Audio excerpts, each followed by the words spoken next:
Project management has really evolved over the years, hasn't it?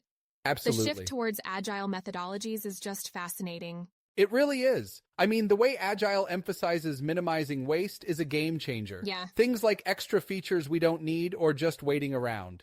exactly. Agile is all about delivering incremental value. Instead of waiting until everything's perfect, you deliver working parts over time. Keeps the hmm momentum going and stakeholders engaged. And speaking of stakeholders, Agile really focuses on continuous engagement, right? Yes, yes. In traditional project management, stakeholder engagement is mostly Right. front-loaded, but Agile keeps them involved throughout the project. That must help with embracing change. Making sure everyone's on the same page. Absolutely. Agile teams embrace change, even late in Yeah. development.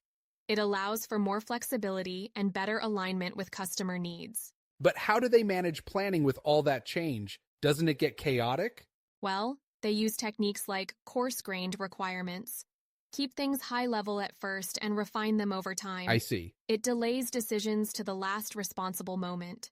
That sounds risky, but I guess it adds flexibility. And what about time boxing? Oh, time boxing is key. You set short, fixed-duration periods for work. If something isn't done, it moves to the Right. next time box.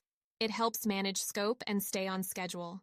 And estimation? I heard Agile teams use cool methods like planning poker. Yes, planning poker is great. The team uses cards with Fibonacci numbers to estimate tasks. It Interesting. promotes discussion and consensus. Why Fibonacci numbers, though? Well, the sequence reflects the uncertainty as task size increases. Got Larger it. tasks have more uncertainty. What about other estimation techniques like t-shirt sizing? T-shirt sizing is another simple method. You categorize tasks as small, medium, large, etc. Yeah, It's quick and effective for initial estimates. that's cool. And continuous improvement is a big deal in Agile, right? Absolutely. Teams are always looking to improve processes and workflows. It's like the plan, do, check, act cycle in action. Keeps things dynamic. And how does Agile handle risk management? Agile teams continuously monitor risks and adjust priorities accordingly. Right. They might use a risk-adjusted backlog to focus on high-risk items first. That makes sense. Proactively tackling potential issues. Exactly. And tools like risk registers help keep track of identified risks and responses. It's all Yeah. about preparedness. Communication must be crucial then, especially with larger teams. Definitely. The number of communication channels increases rapidly with team size. Right. The formula is N1R2, where N is the number of stakeholders. So, effective communication management plans are essential. Absolutely. It ensures everyone stays informed and engaged. Regular stand-ups, retrospectives, and so on. Speaking of retrospectives, they play a big role in team development, don't they? Yes, they're opportunities for the team to reflect and Yeah. improve. Discuss what went well and what could be better. It's like continuous improvement on a team level. Exactly. It fosters a culture of openness and learning. Right. Helps the team grow together. Sometimes I wonder if Agile's flexibility ever leads to scope creep. That's a fair point. But with proper backlog management and prioritization, Agile teams keep scope in check. I suppose They so. focus on delivering the most value.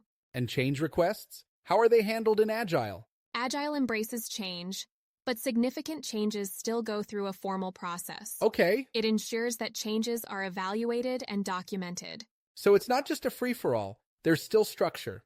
Exactly. Agile is flexible but disciplined. Right. Balance is key. What about the role of the team? They seem to have more autonomy in Agile. Absolutely. Team empowerment is crucial.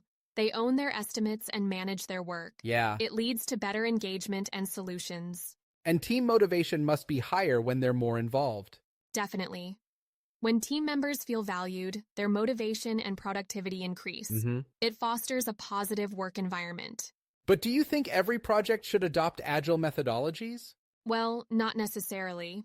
It depends on the project's nature. Right. Agile is great for projects with evolving requirements. So, for more predictable projects, traditional methods might be better? Exactly. Sometimes a hybrid approach works Yeah. best. Tailoring the methodology to fit the project is important. That makes sense. It's not one size fits all. Precisely. Flexibility in choosing the right approach is key. Right. It's all about delivering value effectively. You mentioned earlier about metrics like ROI and NPV. How do they factor into Agile? They help in value-based prioritization. Ah, By okay. focusing on features with the highest return, teams maximize value delivered. That's smart. And risk metrics? Risk metrics like expected monetary value help quantify risks. Mm-hmm. It aids in making informed decisions. It's fascinating how Agile integrates these traditional concepts within its framework. Indeed, Agile doesn't discard traditional practices but adapts them. Exactly. It's about evolution, not revolution. Well put. This has been a really insightful conversation. I've enjoyed it too. Project management is such a dynamic field. Absolutely. Always something new to learn. Maybe next time we can delve into some key techniques and tools in more detail. That would be great. Discussing things like the critical path method or earned value analysis would be interesting. Looking forward to it.